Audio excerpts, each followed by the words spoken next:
Kung ginawa niyo lang ang trabaho niyo, hindi tayo aabot sa ganito. Kaso mga pakialamero kayo.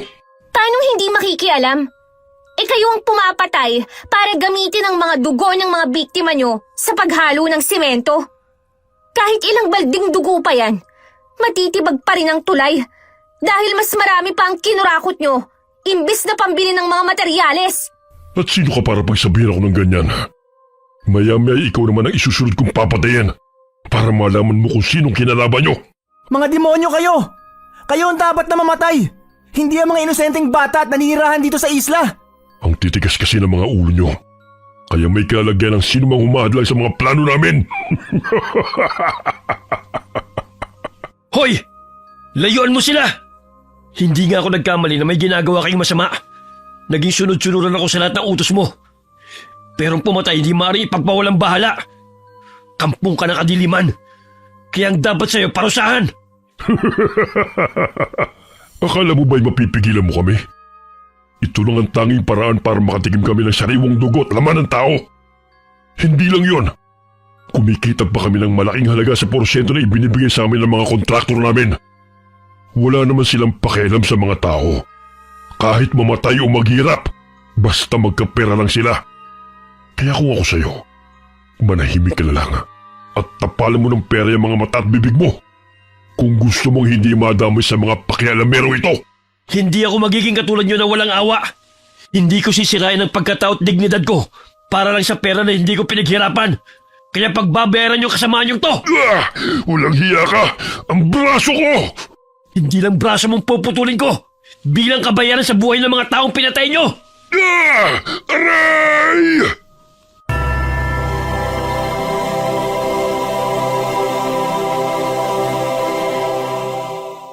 Maagang nagising si Anika upang makapagluto ng almusala. Sa gayon ay makakain na ang kanyang amang si Manggorio, sapagkat may iniinom itong gamot upang mapabilis ang paggaling ng namamaga nitong paa at mga natamong sugat ng madulas sa gubat. Bitbit ang mga kahoy na gagawin sanang uling. Nawalan siya ng balanse, kaya't napilayan siya at nagkaroon ng malalim na sugat sa paa at sa braso. Tay, kumain na po muna kayo para lumakas kayo. May natirang isang basong bigas pa naman kaya naglugaw na muna ako. Anak, pagpasensya mo ng tatay ha. Naging pasalin mo pa ako. Mahal na mahal ka namin ni June, kaya kailangan na alagaan kita. Kagaya ng pag-aalaga mo sa amin. Babawi ako sa inyo mga anak kapag gumaling na ako. Huwag mo munang isipin yan, Tay. Ang importante ay magpalakas ka. Bukas ay maghahabi na ako ng mga bag kapag natuyo na ang mga ibinilad kong abaka para kahit papano may pambili tayo ng pagkain. Tsaka graduating naman tong si June sa elementarya. Hindi siya pwedeng huminto sa pag-aaral. Kung hindi lang sana ako napilayan di sana nakapagtrabaho na ako sa bukid. Ako nang bahala, Tay. Magpahinga na muna kayo rito sa bahay. Maagang nabiyudo si Manggorio matapos na isilang ng asawang bunso nilang anak na si June. Tanging sa kumadron at tradisyonal na manggagamot umaasa ang mga taong naninirahan sa baryo dahil malayo ang ospital sa naturang lugar. Kinakailangan pa nilang tumawid ng dagat, sakay ng bangka upang makarating sa bayan. Matapos na mailuwal ang sanggol, ay humina ang tibok ng puso ni Aling Tina. Dahilan ng pagpanaw nito. Hindi na muli nag-asawa si Manggorio sapagkat naging abala na ito sa pagtatrabaho para sa dalawang anak. Naging mahirap din sa kanilang transportasyon ng kanilang mga produkto dahil sa kakulangan ng sasakyang pantawid dagat. Tay, bukas po sasama ako kay Aling Lorna sa bayan para po ilako tong mga nagawa kong bag. Sabi niya, maraming mga turista sa terminal na pinupuntahan niya tuwing araw daw po ng Miyerkules. Anak, alam mo namang ayaw ko kayong tumatawid ng dagat, hindi ba? Mula nang nalunod ang tilando mo ng tumaubang bangkang sinasakyan nila. Natatakot na akong tumawid pa ng dagat. Mami, may mangyari pang masama sa inyo. Lalo na't hindi pa naman dumarating kagad ang tulong. Tsaka mahigit kalahating oras pang lalakbayin sa dagat bago makarating sa daungan. Tay, Kung oras mo na talaga, oras mo na. Ang iba nga riyan, umiinom lang ng tubig, namamatay na. Isa pa, hindi pwedeng tumunganga lang tayo rito. Walang magbibigay sa atin ng pera. Sana gumaling na ako. Para ako na naghahanap buhay nang hindi na kayo nahihirapang magkapatid. Kaya ko naman po eh. Tsaka, kailangan yung pagalingin ng pilay nyo. Ang sabi ni Lolo Nonoy, malaki ang pinsala nyo sa paa. Bukod sa pilay eh, namamaga pa yung sugat nyo.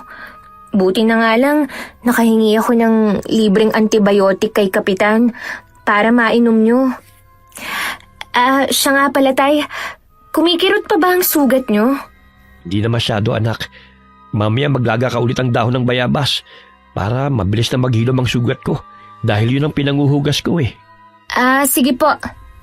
Sa edad na 18 ay tanging grade 6 ang natapos ni Anika dahil walang paaralan ng high school sa kanilang baryo. Wala rin silang sapat na pera upang makapagpatuloy siya sa pag-aaral, kaya tumutulong na lamang siya sa kanyang ama sa paghahanap buhay. Ngunit hindi pa rin siya nawawalan ng pag-asa na makapag-aaral pa siyang muli. Sana naman maisipan ng gobyerno na makapagtayo ng tulay mula rito sa isla para naman hindi na tayo mahirapan pa. Yan din ang nilalakad ni Mayor upang mapadali na ang ating paglalakbay. Sadyang napag-iwanan na kasi tayo eh. Tsaka ilang beses nang may nalunod dahil sa pagoda. Bigla-bigla na lang kasi lumalakas ang hangin. Nasang dahilan ng pagtaob ng mga bangka. Oo nga tay, para naman may tsansang makapag-aral ang mga kabataan dito sa baryo. Ni wala pang ang nakatapos ng high school dito eh. Uunahin pa ba ang pag-aaral kaysa pambili ng makakain? Ni hindi nga tayo maabutan ng tulong ng gobyerno dito eh. Imbis na tulungan ng mga katulad natin mga nasa lilayan ng lipunan, binubulsa nila ang mga pera na hindi naman dapat sa kanila mapunta. May klinika nga rito sa baryo natin, pero minsan lamang kung bumisita ang doktor.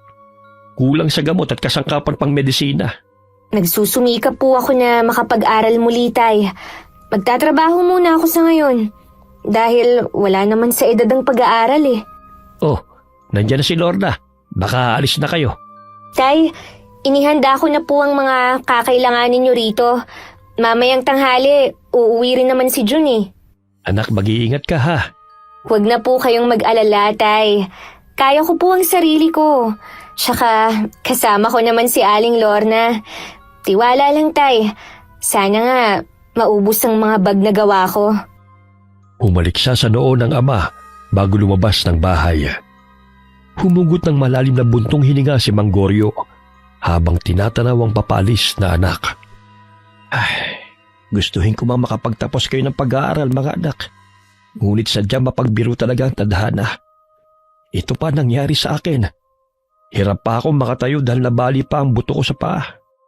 Tanging talbos ng kamote at saging na saba ang kanilang pagkain sa tuwing wala silang bigas. Mabuti na lamang at may mga pananim sila sa kanilang bakuran.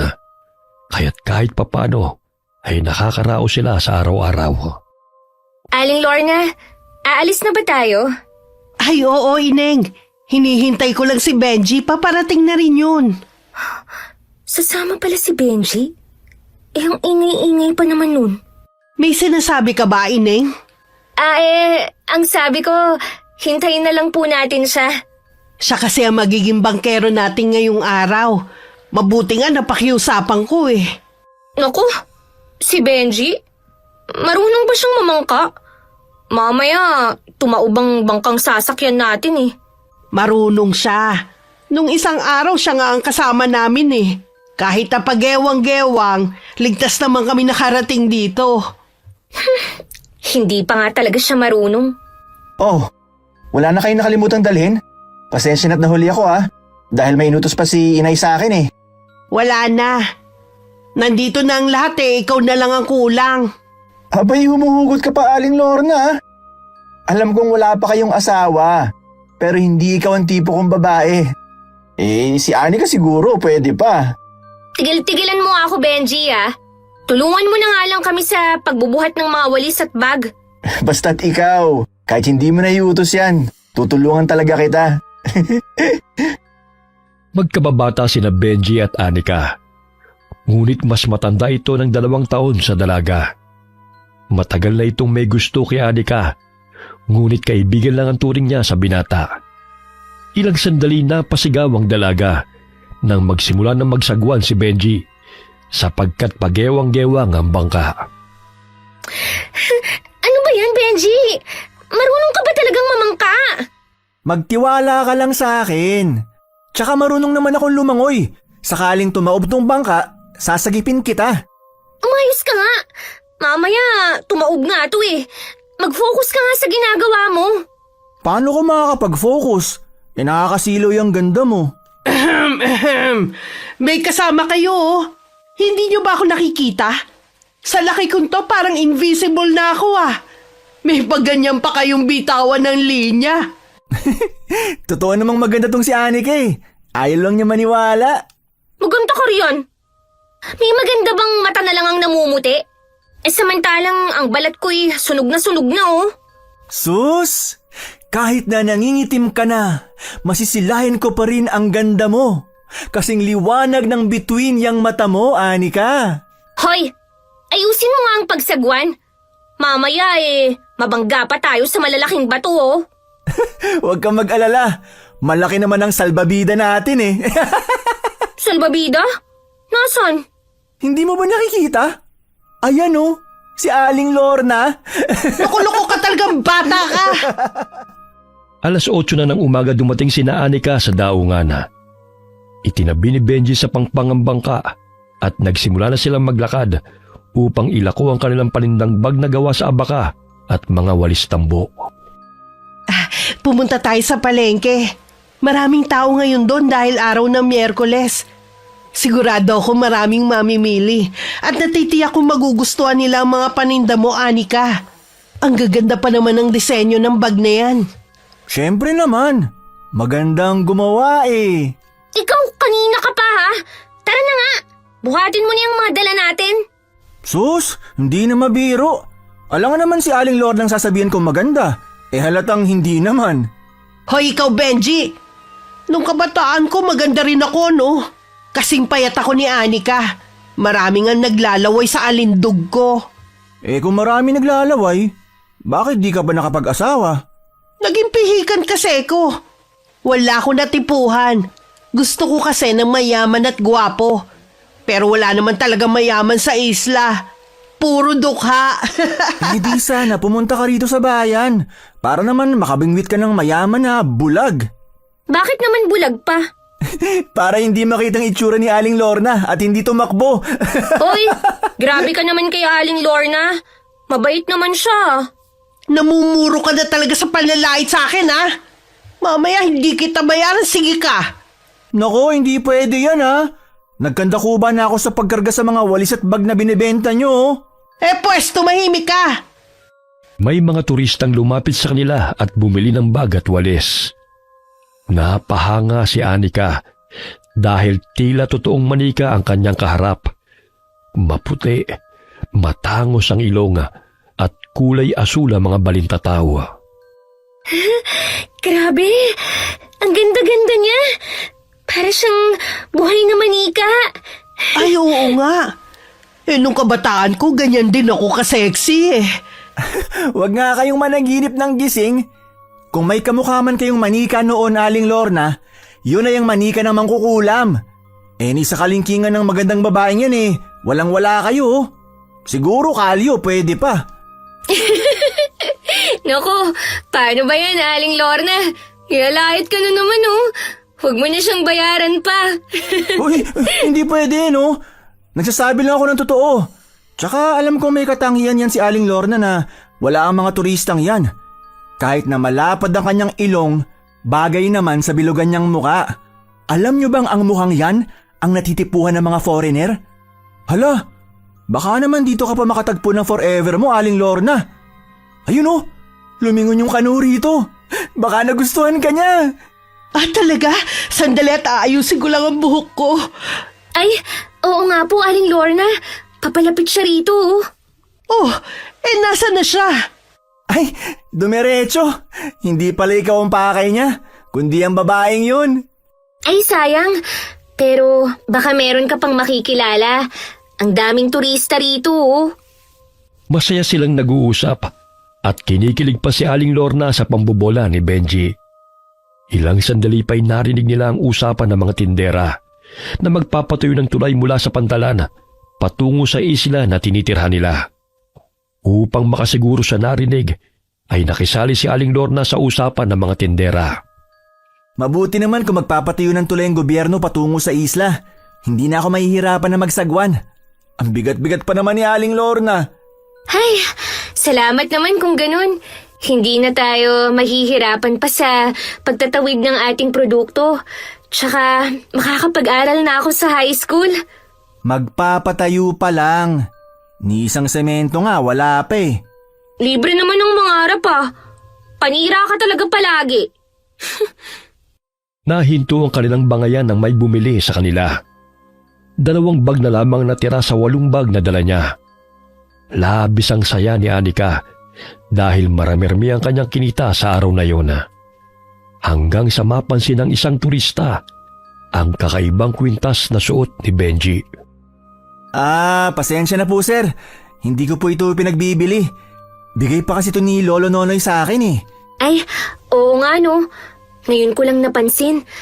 Lumiliwanag sa tuwing natatamaan ng sikat ng araw ang kulay pula na bato. Nagpupumilit pa ang lalaki at nag-alok na bibigyan si Benji ng 500. Ngunit malaki ang halaga ng kwintas na yon sa binata dahil ipinamana pa yun ng kanyang lolong albularyo kay Lolo Nonoy bago yun ibinigay sa kanya. Umalis na lamang ang turista at tanging bag na lang ang binili.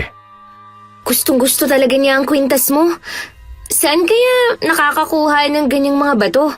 Para naman may dagdag sa mga paninda natin. Hindi basta-bastang bato to, no? May basbas to mula sa ninunong babaylan. Matanda na si Lolo Nonoy, kaya't sa akin niya pinamana to. Pero wala talaga sa isip ko ang manggamot eh. Ang sabi niya, balang araw, magbabago rin daw ang isip ko. Dahil ramdam niya na ako raw magmamana ng kakayahan niya. Pero malabong mangyari yun. Eh di subukan mo. Nakapwesto na tayo rito, oh. Kaya kunwari, manghihilot ka. Baka naman may maniwala na albularyo at manghihilot ka nga. Baka matakot pa sa akin at sabihin na hinihipuan ko sila. Wag na. Itong walis at bag na lang ang tinda natin. 4:00 na ng hapon sila umuwi. Bumili ng bigas ang dalaga at sariwang isda upang pagsaluhan nilang mag-aama. Ang swerte talaga ng tatay at ng kapatid mo sa'yo, Anika. Sigurado akong maswerte din ang magiging asawa mo.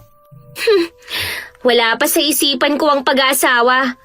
Ang makatulong muna sa pamilya, yun ang prioridad ko. Hindi pa nga ako nakakapag-aral ng high school eh. Ayokong mag-asawa na hindi nakapagtapos sa pag-aaral. Marunong ka namang magbasa at magsulat. Pwede na yun. Tawagin mo na nga si Aling Lorna. Nalibang na sa pagkwekwentuhan sa mga tindera, oh. Hindi na tungkol sa tulay ang pinag-uusapan nila eh, kundi sa love life na. Ibibida na naman nun ang mga nanliligaw sa kanya. Pero ni isa walang nakatuluyan. 7:00 na ng gabi nakauwi si Anika.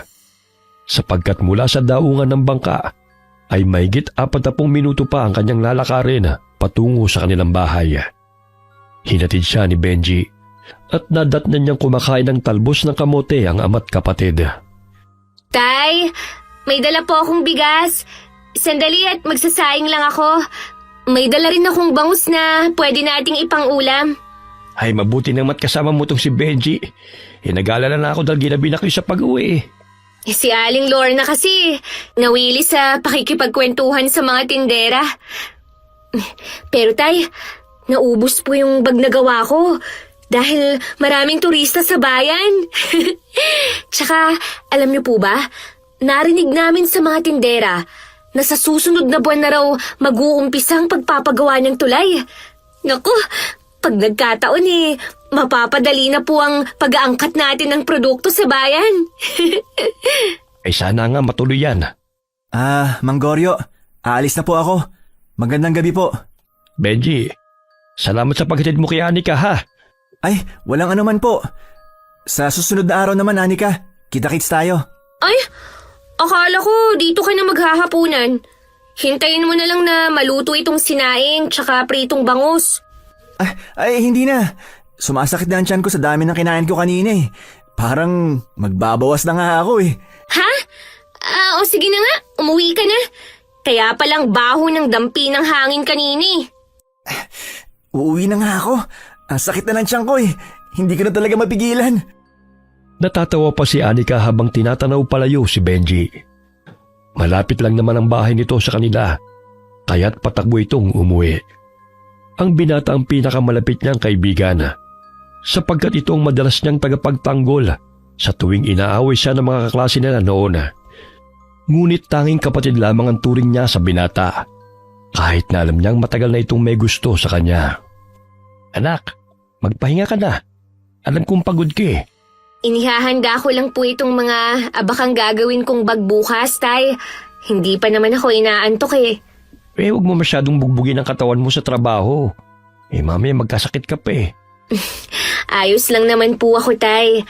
Isa pa, nakaupo lang ako sa gilid ng kalsada buong araw. Si Benji po ang taga-bitbit tsaka taga-tawag ng mga mamimili. Mabuti na lamang tandyan si Benji. May taga-buhat kayo. Sadyang mabait na bata talaga yon. Loko-loko ka mo. Paano hindi sasakit ang tiyan niya eh? Walang tigil ang kadaldalan. Mula umaga hanggang makauwi kami, walang preno talaga ang bibig. Parang hindi na uubusan ang kwento. Kaya ayun, kinabag tuloy. Ayaw mo nun hindi ka aantukin. Kawawa nga si Aling Lorne. Madalas siyang napagtitripan. Mabuti na lang, hindi pikon dahil nabobola niya. Nakakatuwa talaga si Benji. Matapos mo rin anak, matulog ka na ha. Opo, Tay. Kinabukasan ay maagang gumising si Anika upang gumawa ng mga bag na gawa sa abaka. Tinutulungan rin siya ng kapatid niya upang marami-rami ang kanilang magagawa. Napadaan si Benji sa tapat ng kanilang bahay, kaya't napansin niyang magkapatid. Oh, Anika! Ang sipag ah! Ang aga mo naman. Saan ba ang punta mo ngayon? Mukhang nakabihis ka. Mag-a-apply kasi ako bilang construction worker. Dumaan kagabi ang pinsan kong si Miguel sa bahay. Ang sabi niya, naghahanap na daw ng mga trabahador sa gagawing tulay. Talaga?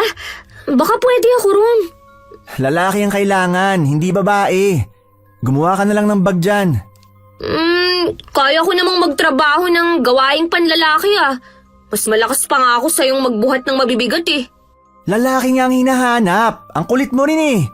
O siya, baka mahuli pa ako. Hinihintay na ako ni Miguel. Sige. Mag-ingat ka ah. Tinatanaw ng dalaga ang kaibigan habang lumalakad palayo. Gusto niya magtrabaho dahil malaki-laki ang kanyang sasahurin kung sakaling matanggap siya sa construction. Kahit maging helper man lang, sapagkat sapat lang sa pambili ng pagkain ang kinikita niya sa paggawa ng baga. Lalaki ang kailangan. Pwede naman akong magpanggap na mukhang lalaki ah. Magpapagupit lang ako ng maikli at magdadamit panlalaki. O anak, si Benji ba yung kausap mo? Opo, Tay. Mag-a-apply sila ni Manuel bilang construction worker sa gagawing tulay. Nag-uumpisa nang maghanap ng mga trabahador. Sayang. Kung hindi lang sana ako baldado ngayon ay makakapagtrabaho pa ako roon. Huwag kang mag-alala, Tay. Gagawa ko ng paraan para matustusan ang pangangailangan natin. Kinahapunan, nakita ni Anika si Benji sa daan, kaya't dali-dali niyang pinuntahan ito upang tanungin kung nangangailangan pa ng mga trabahador. Benji, kumusta? Natanggap ka ba? Oo, 500 kada araw ang sasahurin. Sa wakas, makakahawak rin ako ng malaking halaga ng pera. Benji, tulungan mo naman ako. Ipasok mo ako ron. Kaya ko naman ang trabahong yun eh. Lalaki nga ang kailangan, hindi babae. Ang tigas talaga ng ulo mo. Sus, problema ba yun? Kaya ko namang maging lalaki eh. Marunong ka namang gumupit ng buhok. Oh, itong gunting. Gupitan mo na ako. Sige na. Naku, paano kung mabisto tayo? Hindi naman nila malalaman kung wala kang pagsasabihan. Sige na, gupitan mo na kasi ako. para maging lalaki na ang itsura ko. Ay, pambihira ka talaga. Sige na nga. Wala nang nagawa si Benji kundi ang sundin na lamang ang pakiusap ni Anika sa kanya. Matapos niya itong gupitan ay tumawa pa siya dahil nanibago siya sa maikling buhok ng kababata. Ano ba yan, Anika? Hindi bagay sa iyong maikling buhok. Parang bagito na hindi makabasag pinggan. Tse! Basta, bukas na bukas. Samahan mo ako sa pinag-applyan mo ah. Hindi naman nila malalaman na babae ako eh. Marunong naman akong magpakalalaki. Kaya mo bang magbuhat ng semento? Baka naman lalamya-lamya ka.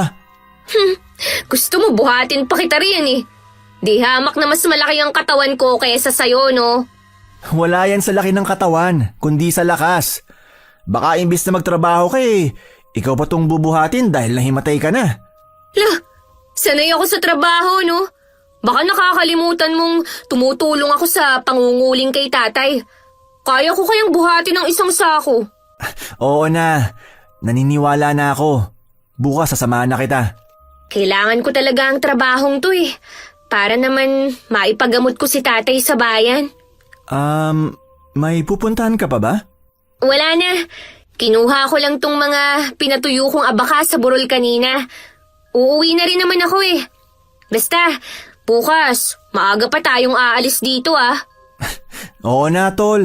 Mag-ensayo ka ng kumilos at boses lalaki para hindi ka mabisto. Huwag kang mag-alala. Kaya ko yan. Ako pa. Nagsuot ng sombrero si Anika upang hindi gaanong mapansin na nagpagupit siya ng buhok. Kahit papano yung nagkaroon siya ng pag-asa na makapagtrabaho upang makapag-ipon ng pera. Pagdating niya ng bahay, ay agad siyang naghanap ng maluwag na damit na gagamitin niya sa pag-a-apply ng trabaho. Kinabukasan, maagang nagising si Anika. Napansin ni Manggoryo ang bago niyang itsura. Kaya't nagtaka ito sa biglaang pagpapagupit ng anak. Anak, ang aga mo naman yatang nagising. May pupuntahan ka ba ngayon? At saka, bakit sobrang itli naman yata ng gupit mo? Mukha ka ng lalaki Talaga, tay? Oo. Pero bakit naman bigla niyang pagpapagupit mo ng ganyan? Noon ayaw mong paiklian ang buhok mo. Mag-a-apply kasi ako ng trabaho eh. Kailangan na maikli ang buhok. Sige tay, maliligo muna ako. Sige anak. Ay nako, pambihirang bata ito. Kung ano-ano na lang ang pinapasukan trabaho para lang magkapera. Kahit na ayaw niya noon nagupitan ng mahaba niyang buhok nagawa niya ngayon dahil lang sa hirap ng buhay. Ay nako, sana makalakad na ako para naman makapagtrabaho na ako na maayos.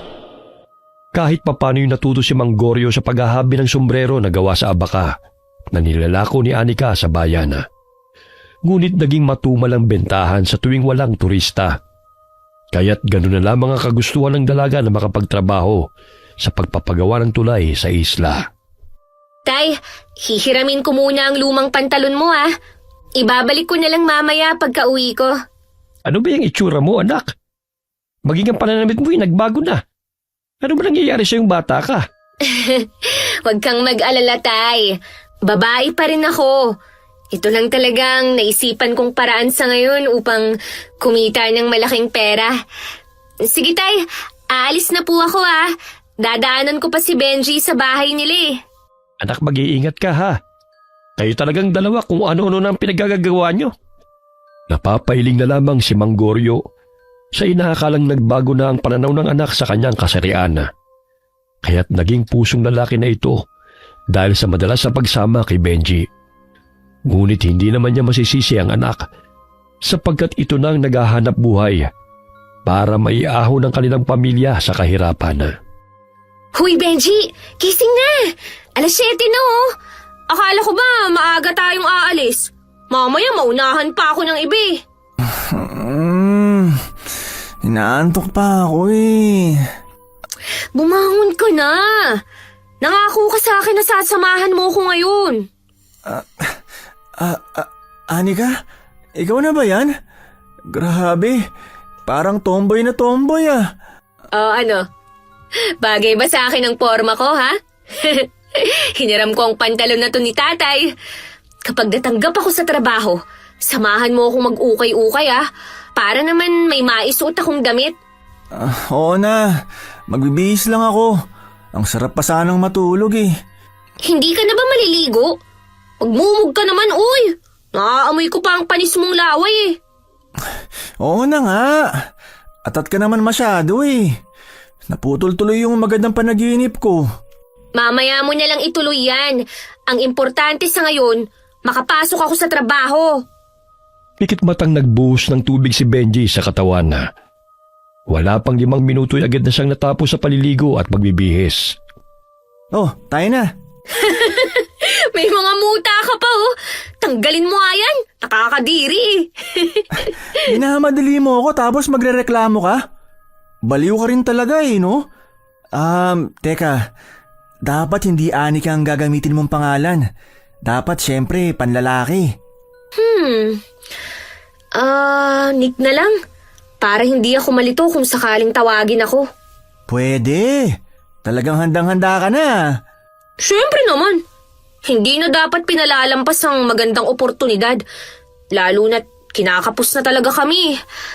Naaawa naman ako kay tatay tsaka kay June sa tuwing nauubusan kami ng bigas. Basta yung boses mo baka makalimutan mo at lalamya-lamya ka mamaya. Paninindigan ko ngayon ang pagiging lalaki. 9:00 na nang makarating sila sa gusali na kanilang aaplayan. Kinakabahan pa si Anika dahil baka mabisto siya na mag-i-interview sa kanya. Ngunit dahil taga-sityo baybay siya at kilala niya si Miguel na siyang pinsan ni Benji, ay agad siyang natanggap. Kaya't gano'n na lamang ang kanyang tuwa. Lumabas siya ng gusali na namumutawi ang ngiti.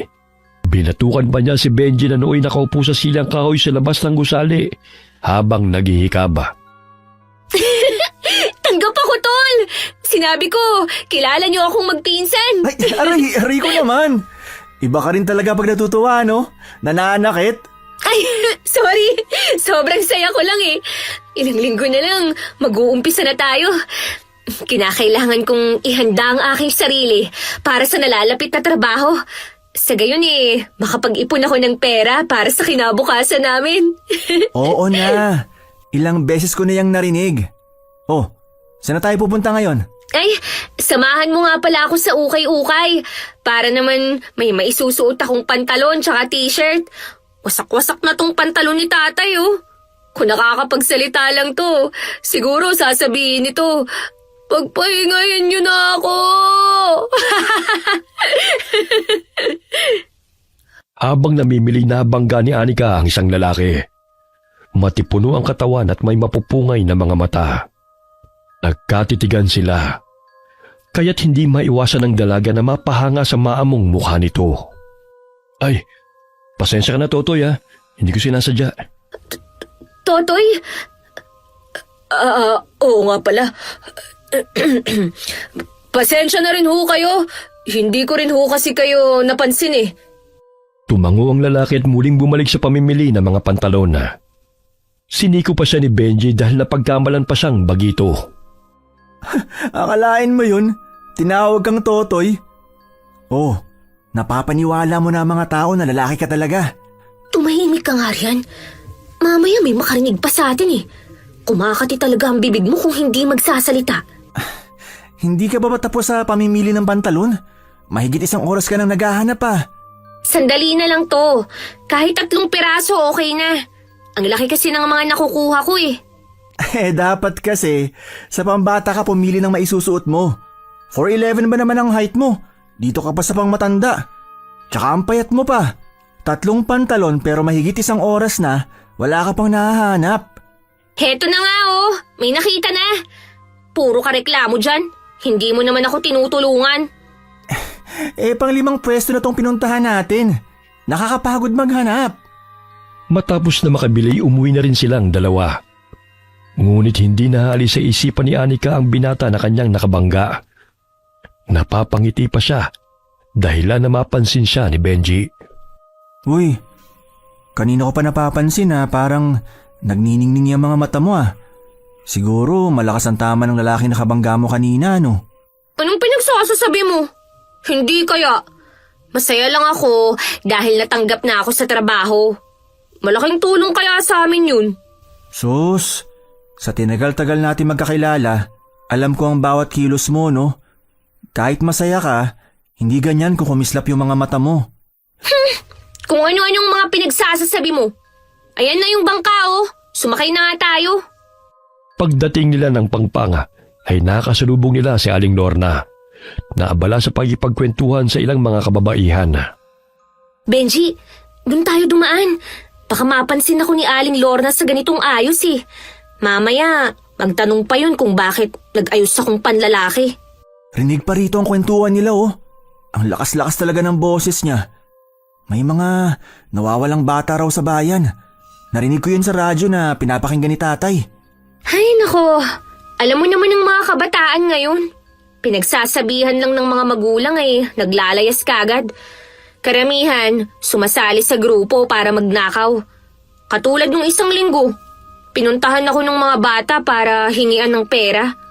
Kalain mo yun, pinakitaan pa ako ng kutsilyo. Baka kung saan-saan na pumunta ang mga batang yun dahil pinaghahanap na ng mga pulis. Ay, oo nga no. Tara na, tumitingin na si Aling Lorna rito. Tinawag ng babae si Benji. Ngunit nagkunwari itong hindi narinig at dali-dali silang naglakad. Anika, bilisan mo. Nakita nga niya tayo. Takbo! Magsichismis lang naman yan eh. Ang dami na naman sigurong nasagap na balita. Sinabi mo pa, kaya nga nahawakan na sa kadaldalan niya eh. Humahangos na nakarating sila sa bahay ni na Benji. Nagtatawanan pa silang dalawa ng dumiretso sa likod ng bahay. O siya, uuwi na ako ah. Salamat sa pagsama sa akin. Sabik na akong makapag-umpisa sa trabaho. Sus, baka wala pang isang araw eh, tumigil ka na agad dahil hindi mo makayanan yung trabaho. Hindi mangyayari yun no. Lahat kakayanin ko para sa pangarap at pamilya ko. Hindi ako pwedeng sumuko. Oo na. Sige na, umuwi ka na. Mamaya may makakita pa sa'yo rito sa ganyang ayos. Kahit na anong pangaasar ni Anika kay Benji, ay hindi pa rin siya iniwan ng kaibigan. Kaya't malaki ang pasasalamat niya sa binata sa lahat ng suporta nito sa kanya. Dumating ang araw ng pagsisimula sa paggawa sa tulay. May mga engineer at kontraktor na dumating sa isla upang suriin ang lugar. Hanggang sa magsimula na ang construction ng tulay. May mga kasamahan din silang trabahador na hindi taga-isla at sa ibang bayan pa nanggaling. Pamilyar ang lalaking yun ah. Siya yung nakabanggaan ko sa ukay-ukay. Oh, Anika, Nick, bakit nakatunga nga ka riyan? Mamaya makita ka pa ng mga boss natin at patalsikin ka pa sa trabaho. Kailangan natin magpakitang gilas sa kanila. Nandito pa naman silang lahat. Heto na nga oh. Bubuhatin ko na ang simento. Naku, kaya mo ba talaga? Baka mamaya bigla kang sumuko. Umuwi ka, wala pang isang araw ah. Kaya ko nga. Tsaka ayusin mo ang tawag mo sa akin ah. Mamaya, malaman pa nila na hindi Magandang ako... umaga sa inyo. Ako pala si Derek. Ako nga pala si Ani... si Nick. At siya naman ang kaibigan kong si Benji. Namumukhaan ko kayo. Ikaw nga rin eh. Parang ikaw yung nakabangga ako sa ukay-ukay. Ang liit lang ng mundo, no? Dito pa tayo nagkita uli. Oo. Sa karatig bayan ako nakatira. Derek? Di ikaw palang foreman rito. Sinabi sa akin ng pinsan kong si Miguel. Sir, magkatrabaho na ho kami. Ito kasing si Nick eh. Nagtanong sa akin kung saan namin dadalhin yung mga semento. Alam mo na, naninibago lang sa trabahong to. No problem. Gusto ko lang makipagkilala sa inyo. Mas gwapo pala siya sa malapitan. Ang bango-bango niya. Uy, tol, tayo na. Mamaya, pagalitan pa tayo ni sir. Dali na natin tong mga semento doon. Ha? Sige. Pawis na pawis habang binubuhat ni Anika ang hinalong semento sa balde. Kahit mahirap man ang trabaho, ay tiniis ni Anika yun. Nakaagaw ng pansin ng mga engineer at kontraktor na naroon habang nag-uusap. Nakasuot ng sunglasses sa mga ito. Ay, Iba talaga kapag mataas ang pinag-aralan. Magtuturo lang ng gagawin at hindi na kailangang magbuhat ng mabibigat. Malaki pa ang sweldo. Hindi katulad sa mga laborer na lahat ng hirap at pagod ay dinaranas. Pero kakarampot na sahod lang ang natatanggap. Oh, parang malalim na naman yung iniisip mo ah. Kung pagod ka, magpahinga ka na muna. Hindi po, sir. Ayos lang po ako. Uminom lang po ako ng tubig. Tama yan, ang init pa naman ngayon. Maiba ako. Ang ganda pala ng lugar nyo rito, no? Payapat nakaka-relax ang tanawin. Siguro, sa mga dayo na katulad nyo, maganda ang isla. Ngunit para sa amin na taga rito, napakahirap ho ng buhay. Kaya't laking tulong sa amin ang pagpapagawa ng tulay patungo sa bayan. Ang init-init, ba't ayaw mong hubarin yung t-shirt mo? Ha? Ay, hindi na. Hindi ako sanay maghubad eh. Bakit naman? Puro lalaki naman tayo rito ah. Tignan mo, pawis na pawis ka na sa suit mong pantalon at t-shirt. Okay lang naman ako, sir. Hindi kasi ako sanay na naghuhubad sa maraming tao. Ay, sir, wag mo nang pahubarin yan. Nahihiya siya dahil ang daming peklat sa katawan eh. Mabuti nga gumaling ng mga galis niyan bago nakapagtrabaho rito eh. Galis? Hoy! Wala akong... Oo nga. Nakakahiya po ang mga peklat ko sa likod. O siya, ikaw nang bahala, Nick. Kung saan ka komportable. Nakakatuwa talaga kayong dalawa. Umalis sa kanilang kinaroroonan si Derek at pinuntahan ng ibang trabahadora. Napakamot ulong natatawa si Benji sa itsura ni Anika na namumula at tagaktak ang pawis. Ay nako, ayan tuloy. Napansin ni Foreman ang suot mo. Ang laki-laki kasi ng t-shirt mo at pantalon eh. Pwede ka naman magdamit ng panlalaki, hindi nga lang ganyan. May extra jersey ako dun. Akin na nga yan. Hindi mo naman sinabi na pwedeng magsuot ng ganun dito eh. Dali-daling nagbihis si Anika at agad na bumalik sa trabaho. Pag-ewang-gewang pa siyang lumalakad habang binubuhat ang sako ng semento. Dahilan na natawang muli ang kaibigan. Oh, akala ko ba sanay ka sa pagbubuhat ng mabibigat? Parang hindi mo na kaya. Tumahimik ka nga. Siyempre naninibago pa ang katawan ko, no? Masasanay rin ako. Parang ang lakas-lakas mo eh. Hindi mo nga kayang buhatin ang mga sako ng buhangin kanina. Sus, yun lang? Sisiw lang sa akin yun, no? Binuhat nito ang sako ng semento.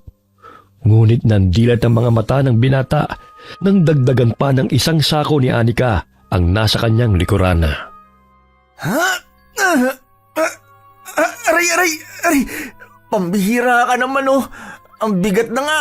Dinagdagan mo pa. Oh, ang sabi mo kaya mo. Paisa-isa lang. Ikaw naman, dinoble mo pa yung pasanin ko eh. Baka mag-overtime pa tayo, no? Kaya hinay-hinay lang. Baka bukas, lupay-pay ng katawan natin sa trabaho ngayong araw. Di ba nga, ikaw na nagsasabi na kailangan nating magpakitang gilas? Kaya mo na yung 2 sako ng simento. Ikaw pa? Aray! Lumagutok na yung buto ko. Loko-loko ka talaga. Kunin mo na yung isa sako. Ako, kaya mo na yan. Tumunog ang bela, hudyat ng kanilang pananghalian. Dumating si Aling Lorna bitbit ang basket na naglalaman ng paninda nitong pagkain. Dumiretso ito kina Benji nang makita nito ang binata. Kaya't dali-daling binalot ni Anika gamit ng damit ang kanyang mukha upang hindi siya makilala at mabisto ni Aling Lorna. Ngunit sadya itong magaling kumilatis ng tao kaya't nakilala niya si Anika. Hoy Anika, kahit na ipulupot mo pa yung damit mo sa mukha mo, nakikilala pa rin kita. Bakit ka nagtatrabaho rito? Hinaan mo nga yung boses mo, Aling Lorna. Ang ingay-ingay mo talaga. Aray! Tanggalin mo yung kulino sa bibigat ilong ko. Puro pa naman simento yan. Oo na, ako na to. Pero wag nyo namang lakasan ng boses nyo. Kailangan ko ang pera. Kaya pinasok ko ang trabahong to. Alam nyo namang hindi pa nakakalakad si tatay eh. Kaya ko naman ang trabaho dito sa construction. Kaya wala namang problema. Inikang pangalan ko rito. Kaya sikreto lang natin to ha. Ano bang tinitinda nyo dyan? Pautang nga muna. Utang ka dyan! Hindi pwede! Malulugi pa ako sa'yo! Wala pa kaming sahod. Kakaumpisa pa lang namin. Babayaran ka naman namin eh. Di ba, Tol? Oo nga, Aling Lorna. Sa ganda mong yun eh. Dapat nagpapautang ka. Alam mo bang ang gagwapo ng engineer at saka mga kontraktor na pumupunta rito? Irereto namin kayo sa kanila. Mabait na babae pa naman ang natitipuhan nila. Yun bang katulad mo? Talaga? Sige. O siya, sa katapusan nyo na lang ako bayaran. Basta ipakilala nyo ako sa mga boss nyo. Tumangutango ang dalawa at nagsimula ng mananghalian. Kumikending pa si Aling Lorna habang naglalakad patungo sa kinaroroonan ng ibang mga trabahador. Hanggang magkabanggaan sila ng foreman na si Derek. Nabitiwan nito ang basket kaya't dinampot niya ito. Gayon din ang pagkataranta ng lalaki nang damputin ang basket. Nahawakan nito ang kamay ni Lorna kaya't namula ito habang nakatitig kay Derek. Nakita mo ba yun, Anika? Mukhang magkaka-love life na si Aling Lorna. Mukhang silang tinadhana para sa isa't isa. Ay, sayang. Ang cute pa naman ni Sir. Kung magugustuhan naman ni Foreman si Aling Lorna, pagbigyan mo na. Nandito naman ako para sa'yo. Tsaka malilibre pa tayo ng pagkain. Sakali na ilakad natin si Foreman sa kanya. Oo na nga. Tingnan mo. Kilig na kilig si Aling Lorna. Ipagkakalat na naman niya yan sa mga amiga niya. Yung slow motion nila ni Foreman. Pustahan tayo. Natatawa po si Benji habang pinagmamasdan ng reaksyon ni Aling Lorna. Pangiti-ngiti pa ito habang hinahawi ang buhok na nakatakip sa kanyang pisngi. Napapangiti na rin si Derek sa itsura ng babae. 5:00 ng hapon na. Oras na rin ng uwian. Samantalang may mga trabahador pang naiwan upang mag-overtime. Naroon pa rin ang kontraktor at ang engineer habang nakasubaybay sa ilang mga naiwang construction worker. May 2 baraks na ipinagawa di kalayuan sa ginagawang tulay upang maging pahingahan ng mga manggagawa. Ngunit mas minabuti ni na Benji at Anika na umuwi sa kanilang bahay. Anika, napansin mo ba na may mga trabahador na parang hindi napapagod magtrabaho? Nag-overtime pa sila hanggang ngayon. Oo nga eh. Tsaka, hindi rin sila kumain ng pananghalian, kundi umiinom lang sila ng tubig sa sarili nilang sisidlan. Maging si Foreman Derek, nagtataka nga rin sa kanila eh. Mga kilalang tauhan nyo ng engineer at kontraktor. Ilan sa atin dinagdag lang. Parang mga robot na hindi napapagod. Samantalang ako, ang sakit ng mga kalamnan ko. Mamaya nga, magpapapahid ako ng liniment kay June. Ano, kaya mo pa? Baka bukas hindi ka na pumasok ha? Kakayanin, kahit mahirap. Walang susuko, hanggang sa makapag-ipon. Bumalik sina Benji at Anika sa construction site. Naiwan ni Benji ang bag kung saan naroon ang kanyang kwintas. Sinita sila ng engineer nang bumalik sila roon dahil maging ang kasama nilang foreman ay pinagpahinga na nito sa barracks. Dali-dali nilang kinuha ang bag at agad nang umalis. Napakasuplado naman ng engineer na yun. Bakit naman pinagbabawalan tayo na pumunta ron? Ano bang meron? Alam mo kanina, may napansin akong sisidlan na tanging mga tauhan lamang niyang dapat na kumuha. Para bang may kakaiba silang ginagawa. Maging sina Derek hindi makalapit kung hindi niya pinag-uutos.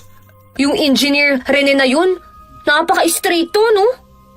Napahinto sa paglalakad ng dalawa nang tawagin sila ni Derek upang tumagay. Ayaw pa sana nila, ngunit lumapit ito sa kanila at nagpumilit. Sige na, halina kayo. Minsan lang naman to eh.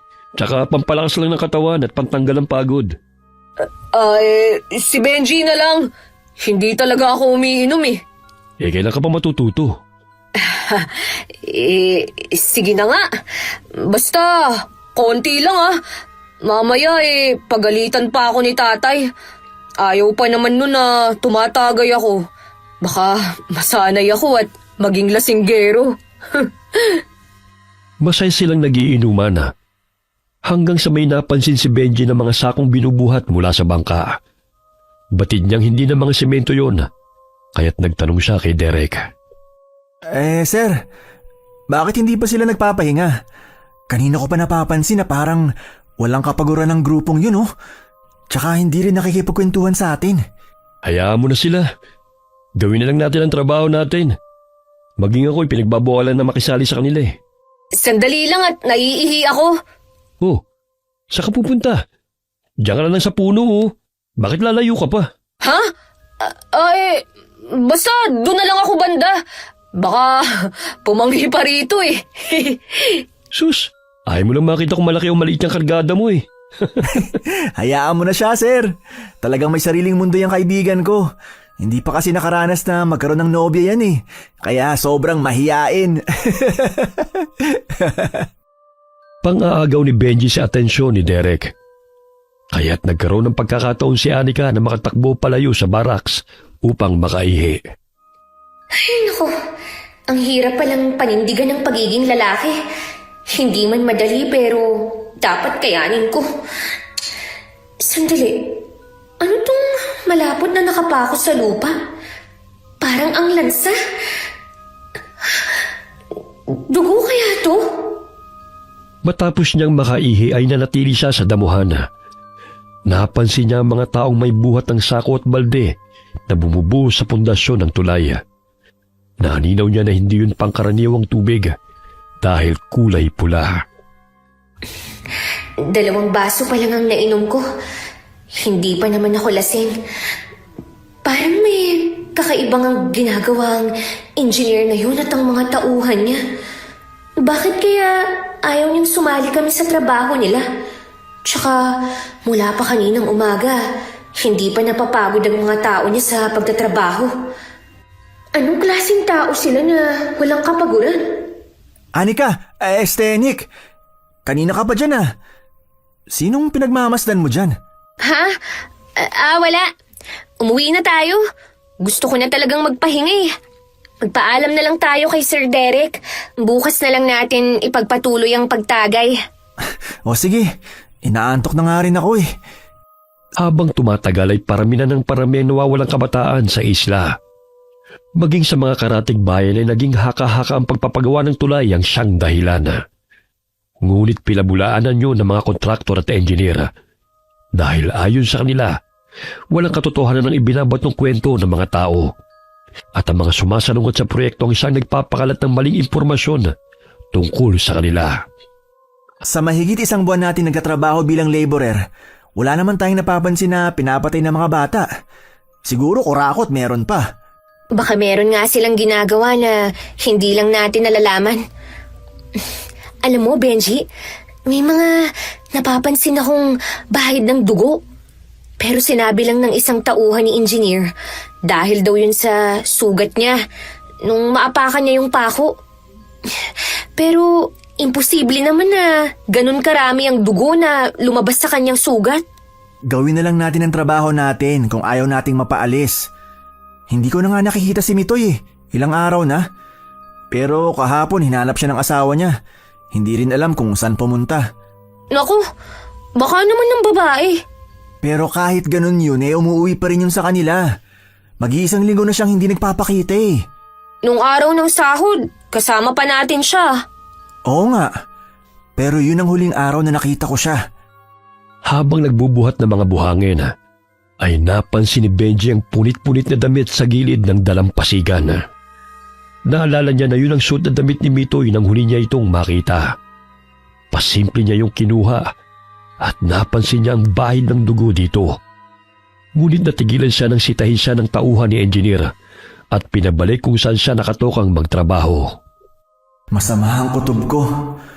Parang may kinalaman nga sila sa pagkawala ni Mitoy. Totoo kaya ang sabi-sabi na inaalayan o binubuhusan ng dugo ang pundasyon ng mga gusali at tulay upang maging matibay? Oh, Benji, tulungan mo muna si Nick sa pagbubuhos ng semento. Opo sir. Hayaan mo na yung mga basura dyan.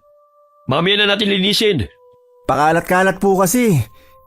Napalingon pa si Benji sa kinaroroonan ng kanilang foreman sa pag-aakalang may kinalaman din ito tungkol sa mga patak ng dugo na nakita niya. Oh, bakit parang tahimik ka yata? Naninibago naman ako sa'yo ah. Akala ko ba, kukunin mo ang mga buhangin dun?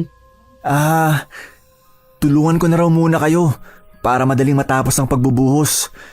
Nick, may sasabihin ako sa'yo mamaya. Oh, bakit mamaya pa? Kung pwede namang ngayon. Mamaya na nga. Ang kulit mo rin eh. Baka may makarinig pa sa atin. Pagalitan pa tayo. Nahinto ang kanilang usapan nang mapadaan sa kanilang likuran si Derek. Tumulong rin ito sa mga manggagawa upang mapabilis ang trabaho.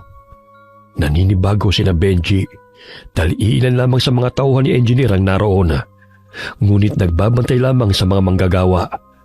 Bagamat tuwing gabi tanging parehong grupo pa rin ang nag-overtime. Oras ng tanghalian ay pasimpleng kumain ng dalawa, hiwalay sa ibang mga trabahador. Seryoso silang nag-uusap tungkol sa nakita ni Benji. Nick, naaalala mo ba nung huli nating nakasama si Mitoy? Yung damit niya, natagpuan ko kanina sa damuhan. Tsaka may tsinelas din. Maaaring tama nga ang kutob natin na may nangyayaring masama rito tuwing gabi. Manmanan kaya natin. Isumbong natin sa mga pulis kung totoo nga ang hinala natin. Paano? Wala naman tayong laban sa mapeperang mga tao dito. Sa panahon ngayon, kung marami kang pera, kakampi mo ang batas. Pero kung mahirap ka, kulong ka agad kahit na pagbibintangan lang. Yun lang. Pero hindi naman pwedeng hayaan na lang na marami pa ang namamatay habang ginagawa itong tulay. Anong silbi nito? Kung inuunti-unti na pala ang buhay ng mga taga-isla, ayoko namang umabot sa punto na pati tayo mapahamak dahil wala tayong ginawa kahit na may mga nakikita na tayong kahina-hinala. Aba, seryoso ang usapan ng aking mga anak-anakan na. Oh, anong ulam niyo riyan? Bakit hindi niyo ako hinintay? Itlog, bakit? May masarap na ulam ka bang dala para sa amin? Aba, syempre naman. Anong gusto mo? Adobo o kaldereta? Utang o bigay? Bigay ko na lang. Nasaan ang poging foreman ninyo? May dala kong ulam para sa kanya. Parang nasubsob naman kayo sa harina sa kapal ng pulbo nyo ah. Bawasan nyo nga yan, Aling Lorna. Konti nga lang yan eh. Maputi nga ang pisngi nyo. Pero nangingitim naman ang leg at braso nyo. Paano ka magugustuhan ni Sir nyon? Wala sa itsura yan. Alam nyo ba, mukhang natitipuhan na ako ni Pogi. Nagtama ang aming paningin. Tapos, muntik na maglapat ang aming mga labi. Kaya ngayon nag-lipstick ako. Bagay ba sa akin, ha? Akala ko atsuete yan eh. O ayan, papunta na siya rito. O Anika, bakit nakabusangot ka? Huwag mong sabihin type mo rin si Pogi. Akin na siya, no? Ibalato mo na sa akin. Nakabusangot? Hindi kaya. Huwag kang ganyan. Mapagkakamalang kang bakla sa itsura mong yan. Lorna, nandito ko na pala. Tamang-tama na nananghalian kami. Dinalang kita ng ulam. Ito, magpakabusog ka. Huwag mo na rin bayaran yan. Niluto ko talaga yan para sa'yo. Ang bait mo talaga. Sige, salamat ha. Ilahihimatayin si Aling Lorna nang umiti si Derek. 40 na siya at mas matanda siya ng 5 taon sa lalaki. Ngunit hindi siya nawawala ng pag-asa na may magkaagusto sa kanya. Ang pogi mo talaga, sir. Kamukha mo si Wawi de Guzman yung gumanap sa Esperanza. Pakiramdam ko tuloy ako si Esperanza. Esperanza? Baka naman Espasol. Mukha kasi kayong espasol sa kapal ng pulbo nyo eh. Tumahimik ka nga riyan, Benji. Nag-uusap pa kami ni sir eh. Muntik nang maibuga ni Anika ang ninunguyan nitong pagkain sa kalokohan ng kaibigan. Pigil ang kanyang tawa habang tinitignan ang mukha ni Aling Lorna na tila kinikilig na nakikipag-usap sa lalaki. Baka gusto mong sabayan kami sa pagkain. Hindi na. Busog na ako. Makita lang kita kumpleto na ang araw ko.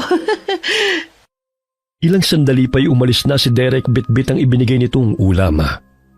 Tila batang patalon-talon pa ito sa harapan ng dalawa habang kinikilig. Ay hala, tumigil ka nga Aling Lorna. Mamaya lumindol pa rito. Oh. Hindi pa nga natatapos ang ginagawang tulay. Baka masira pa sa pinaggagawa mo. Ikaw kanina ka pa ha? Sinisira mo talagang araw ko eh. Bawiin ko pa yung ulam mo eh. Ay, hindi pwede. Alam mo bang sinabi ko kay Foreman na mabait ka at maalaga? Tamang-tama. Naghahanap yun ng jojowain. Talaga? Mabuti naman kung ganon. O sige, aalis na ako ha. May pupuntahan pa akong birthday eh. Ipagbalot mo na lang kami. Oo ba? Basta wag ninyong kalimutan ha. Ilakad niyo ako kay Pogi. Ay nako, ang lakas ng tama niya kay Sir Derek. Ngayon ko lang nakita na nag-lipstick yan eh. Aba, malay mo. Magkagusto nga si Sir Derek sa kanya. Mapagmahal, maalaga, at higit sa lahat, palagi pang busog kapag siya ang kasama. Kahit na tayo nga nililibre niya. Oo na. Sus, nagtatampo ka pa. Alam mo namang ayoko mapunta ka sa iba eh.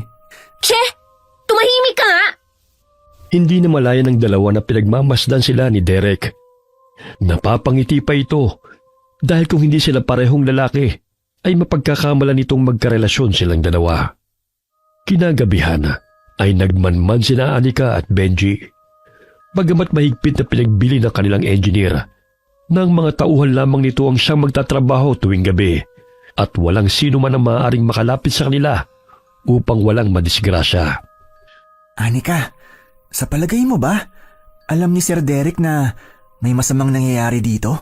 Kaya nga aalamin natin, di ba? Doon tayo banda sa mayayabong na damuhan. Walang makakakita sa atin doon. Ayun oh, may bangka na naman. 10:00 na ng gabi. Pero bakit kailangan pa nilang mamangka papunta rito sa isla? May mga dala silang sako. Tingnan mo, dinilaan pa ng lalaki yung braso niya. Hindi ako nagkakamali. Dugo nga yun, Benji. Oo, ayun. May lumabas pang ulo sa sako. Sigurado akong tao ang nasa loob nun. Pero bakit nila ginagawa yun? Hindi lang dugo ang pinubuhos nila. Pati katawan, isinasama nilang inililibing sa pundasyon ng tulay. Alam mo bang naikwento na dati yan ni Lolo sa amin? Akala ko nga, katang-isip lamang. Totoo palang inililibing nilang bangkay ng tao sa paggawa ng malalaking gusali at mga tulay para gawing alay. Sa gayon ay tumibay at para proteksyonan ng kalikasan.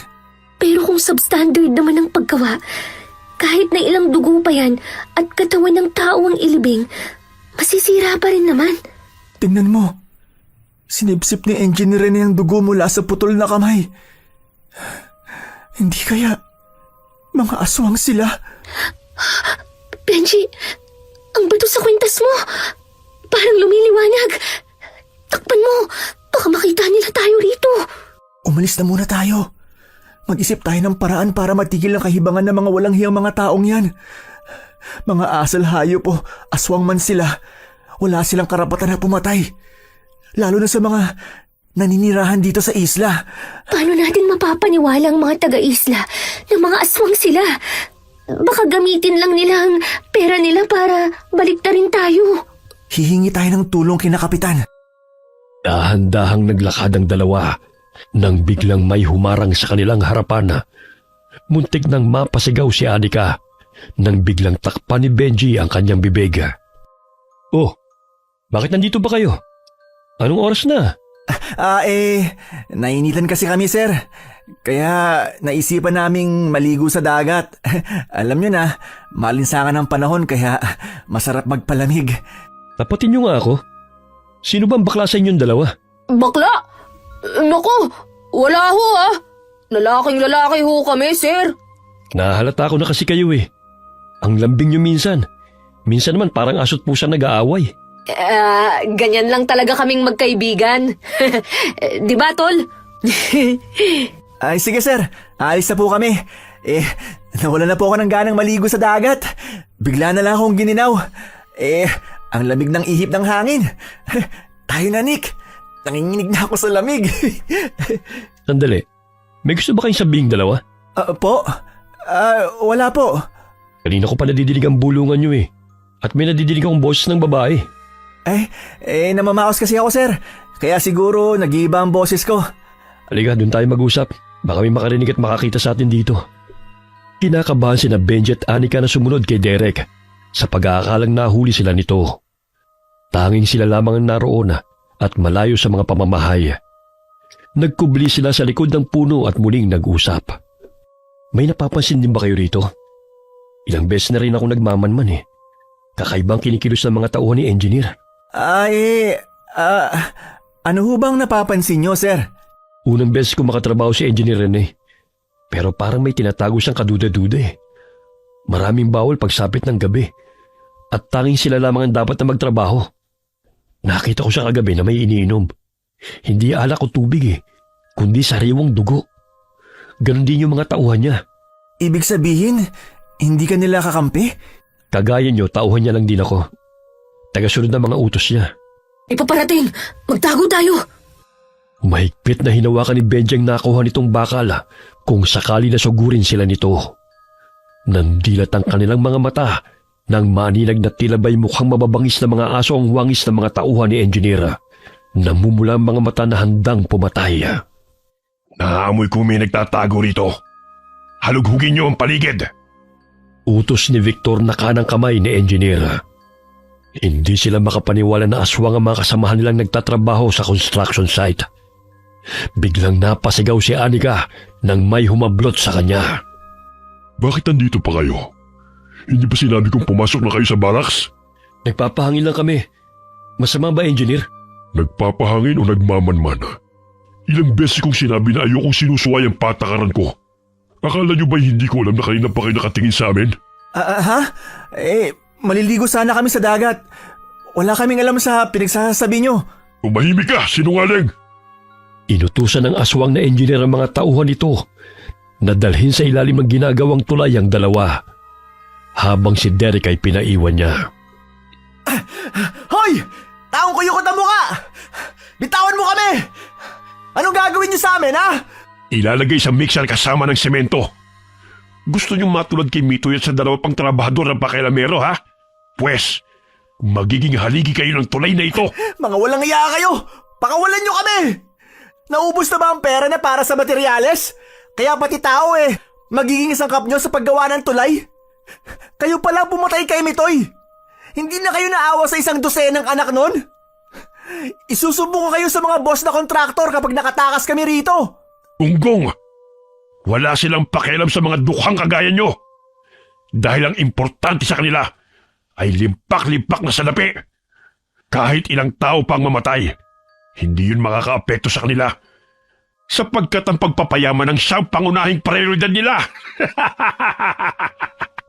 Kahit anong sigaw nila ay hindi nadidinig ng mga kasamahan nilang nasa barracks. Dahil sa pagod ay mahimbing nang nakatulog ang mga ito. Dagdagan pa ng napakaingay na mixer ng semento kung saan inihahalo ang dugo at katawan ng mga pinapatay ng mga aswang. Mga wala kayong puso! Mga animal! Aray! Aray! Nasasaktan ako! Ano ba? Babae ka? Bitawan mo siya! Isa kang duwag kung pati babae sasaktan mo! Abay nag-anyong lalaki ka pa, ha? Akalain mo, pinasok mo pa ang trabahong ito. O bakit? May reklamo ka? Ikaw nga anyong hayop at asal hayop ka pa! Hindi naman ako nagre-reklamo Pakawalan mo na kasi ako! Akala mo ba'y maaawa ko sa'yo? Kahit kailan hindi ako nakakaramdam ng awa. Dahil ang importante sa amin ay makalasap ng sariwang dugo bago ibaon kayo sa tulay na ito. Mga sakim! Mga animal kayo! Pinagkatiwalaan kayo ng mga tao. Pero ito lang ang gagawin nyo. Siguro yung mga kontraktor, mga aswang din katulad nyo. Mas masahol pa sila kaysa sa aming mga aswang. Kami, mga dugot laman ang aming kinukuha.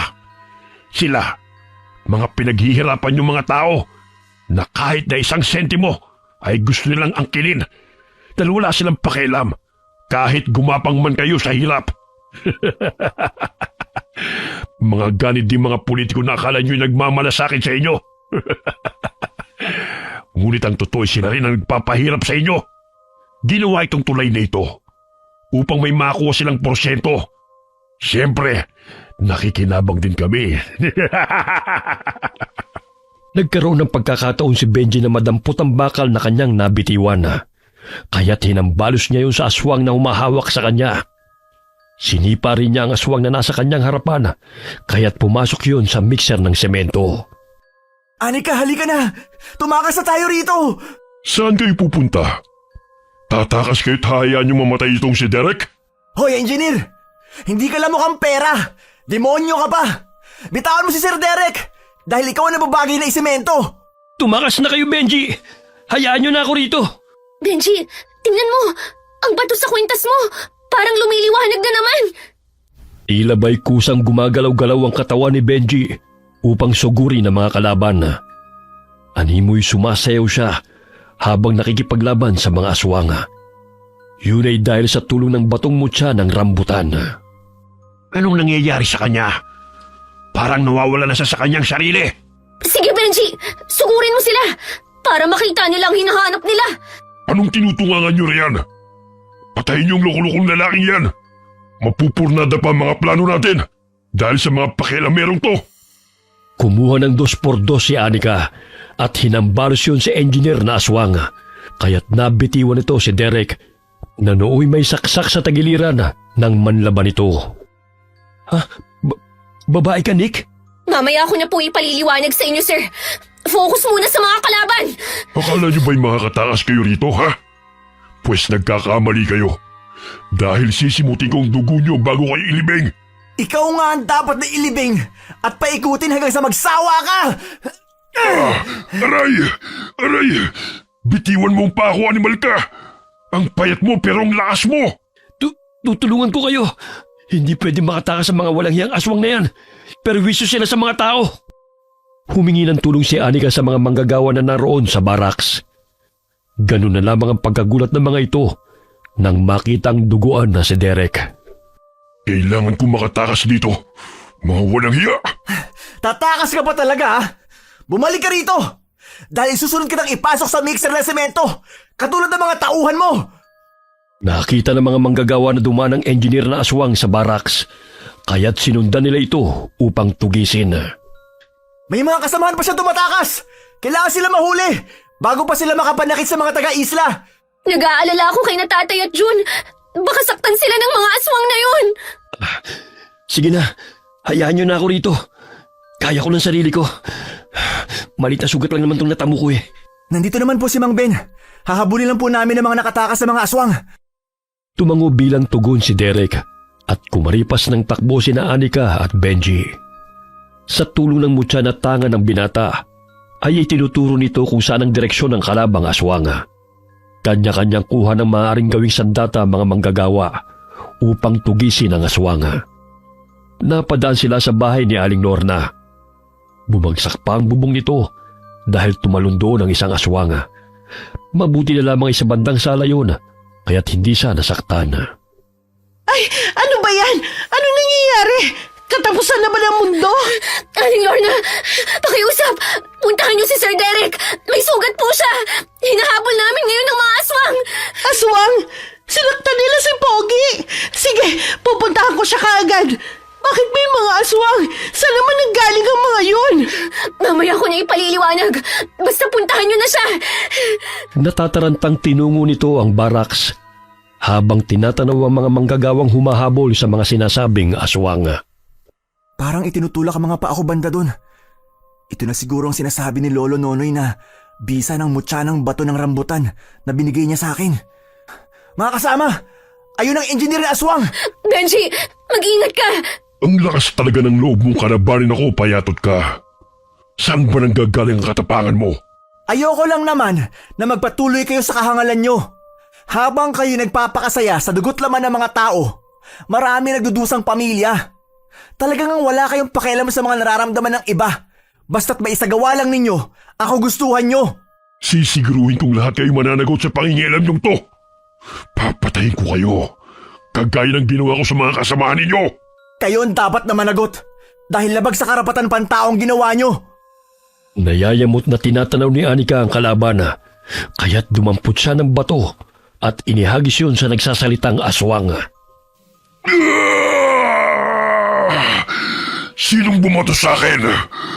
Aray, sakit ang ilong ko. Ang dami mo pang sinasabi. Ang dapat sa'yo, patahimikin. Hiniling namin na magkaroon ng tulay sa isla patungo sa bayan. Ngunit kung ang kapalit nun ay maraming buhay ng tao, mas gugustuhin ko pang magtiis na sumakay sa bangka. Ginagamit niyo ang kahinaan ng mga tao para lang makapanlamang. Buwisit na tomboy ka! Hindi siya tomboy! Ang ganda-ganda kaya ng mahal ko!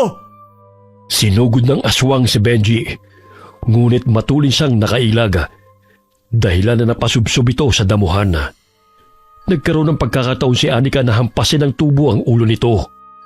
Ngunit tila hindi man lamang ito natinag kahit nasugatan na. Grabe! Ang tibay ng bungo mo ah! Pero hindi ako titigil hanggat hindi ko nababasag ang ulo mo! Akala nyo talaga basta-basta nyo lang ako mapapatay? Kahit anong gawin nyo, hindi nyo ako matatalo. May lahi ka bang immortal? Kung hindi ka man namin mapapatay, ihalo ka na rin namin sa semento para mas tumibay ang tulay na gawa nyo. May ribulto mo pang isang magaling at mapanlinlang na engineer.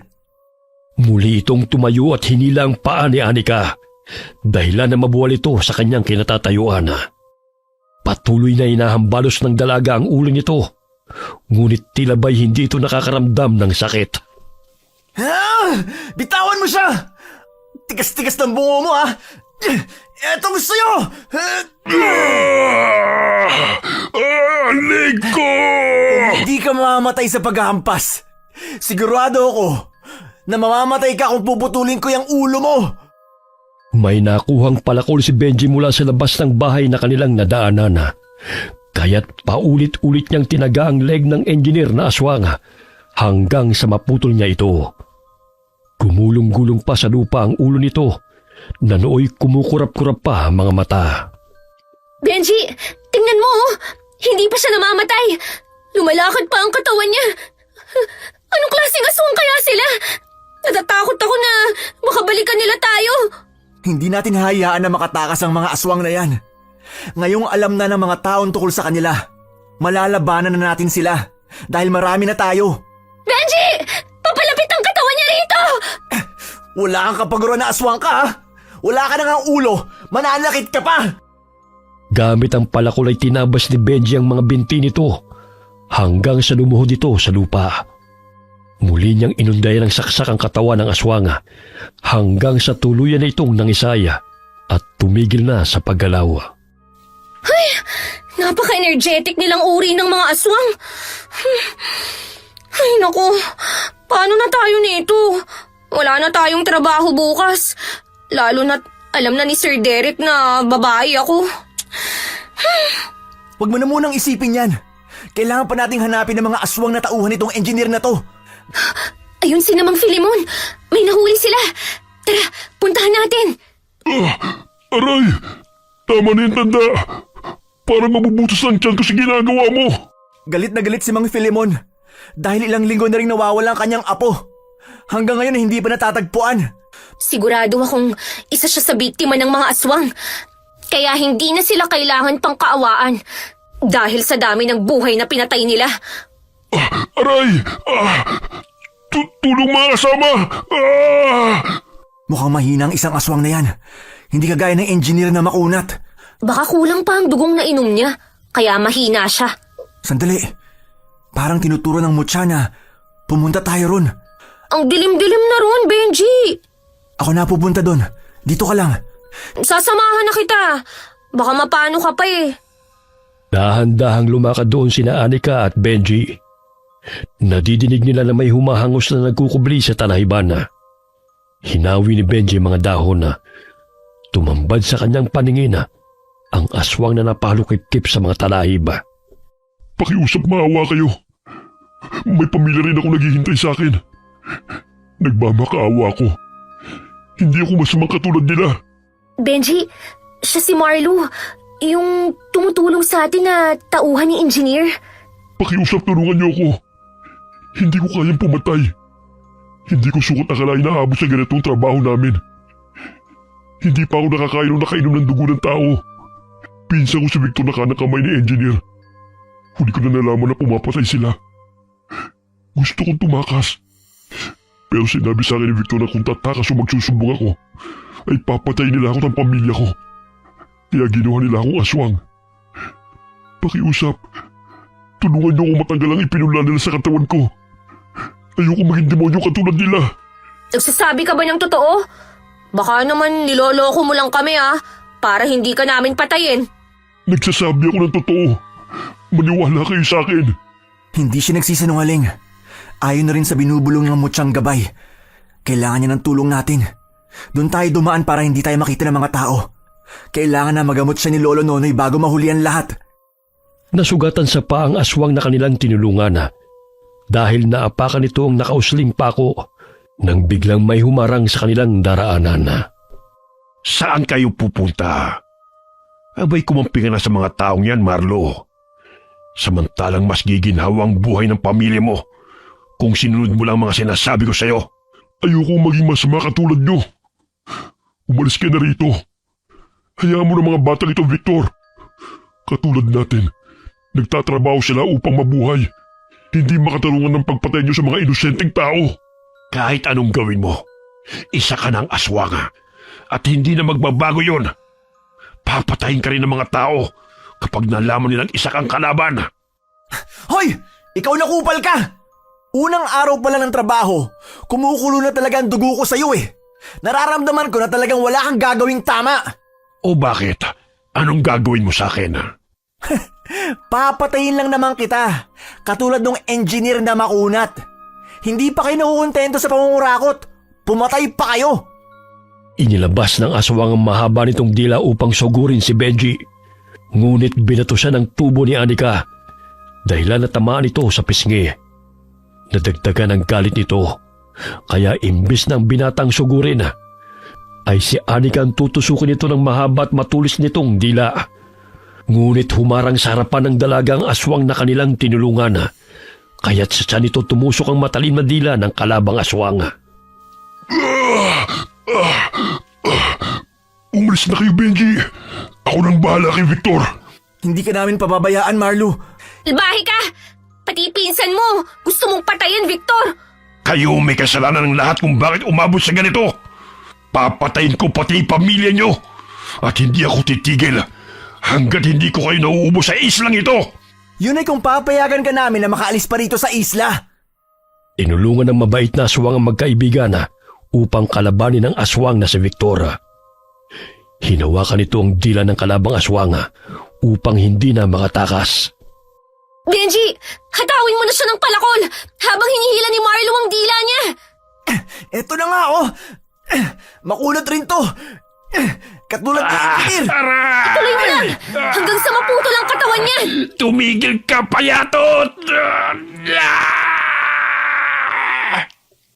Nandidilat pa ang mga mata ng kalabang aswang dahil mahigpit na hinihila ng kapwa nito aswang ang kanyang dila habang paulit-ulit na binabaw ng matalim na palakol sa kanyang binti.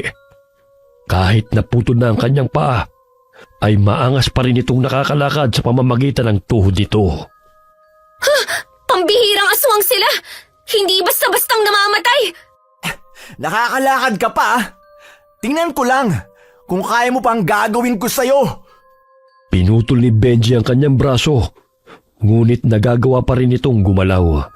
Naanimoy manikang pinutol ang paa at mga kamay. Hanggang sa tuloy niya nang pinutol ang ulo ng aswang, dahilan na bumagsak ang katawan nito sa lupa. Kailangan talagang chop-chopin pa siya para mamatay. Ang hirap nilang matalo. Tara na. Dalhin natin siya kay Lolo Nonoy. Salamat. Pero baka magalit ang mga kababayan nyo kapag nakita nilang tinutulungan nyo ako. Tinulungan mo rin naman kami Kaya tayo na, bago pa may makakita sa atin dito. Bubuhatin na lang kita sa likod ko para hindi ka na mahirapan. Mukhang malalim yung sugat mo eh. Kinuha ni Anika ang palakol na hawak ni Benji at nakiramdam sila sa paligid habang tinutungo nila ang bahay ni Lolo. Nagising ang matandang manggagamot dahil sa sunod-sunod na katok sa pintuan. Pagbukas niya nakita niya sina Benji kasamang dugo ang lalaki, kaya't dali-dali niya itong tinulungan na pumasok sa kubo. Lolo, pakiusap po. Gamutin niyo po siya. Ginawa siyang aswang ng mga kasamahan niya. Iniligtas rin po niya ako mula sa mga kalabang aswang. Meron po siyang sugat sa tiyan, Lolo. Ginamot ni Lolo ang aswang na tumulong sa dalawa. Sinabi rin ng matanda na maaagapan pa ang pagiging aswang nito dahil hindi pa naman lubusang lumaki ang sisiw na ipinunla sa kanyang katawan. Pinakain siya ng tinadtad na bawang at luya ni Lolo hanggang sa magsuka siya. Ilang sandali humilab ang tiyan niya at nailabas niya ang malapot na likido na may kasamang mabalahibong bilog na kasing laki ng holen. Sinabi ng matanda na mabuti na lamang at hindi pa dumarating ang 22 araw upang maging ganap siyang aswang. Ang baho! Parang imburnal! Yan na palang itsura ng pinupunla ng mga aswang. Hayaan na muna natin siyang makapagpahinga. Ginagamot na naman ni Lolo ang mga sugat niya eh. Mga walang hiya talaga ang mga kasamahan niya. Lalo na yung Victor na yon.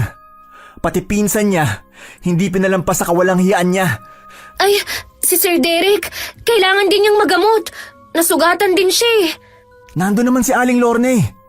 Natitiyak kong hindi niya yun pababayaan. Benji, maraming salamat sa lahat ng tulong mo sa akin ha. Sa pagliligtas mo sa akin at hindi pag-iwan sa oras ng kagipitan. Siyempre walang iwanan. Baby loves kita eh. Paano ba yan? Maghahanap na naman tayo ng trabaho bukas. Dahil natitiyak ko na mahihinto ang construction ng tulay. Ayos lang. Magtitinda na lang ulit ako ng mga bag sa bayan. Inaumagahan ay bumalik sila sa barracks. Nadaanan nila ang mga nag-uumpukang mga tao dahil nahuli ng mga taga-isla mga aswanga. Pinuntahan nila si Derek upang kumustahin. Ganun na lamang ang tawa ng dalawa nang makita na tila batang paslit na inaalagaan ni Aling Lorna ang lalaki. O di ba sinabi ko na sa'yo na basta si Aling Lornang nandyan, alagang-alaga talaga siya. Oo nga eh. Oh, nandiyan na pala kayong dalawa. Kumusta na kayo? Ayos lang po sir. Aba, mukhang magkaka-love life na si Aling Lorna. Kinikilig pa ito habang nakaupo sa tabi ni Derek.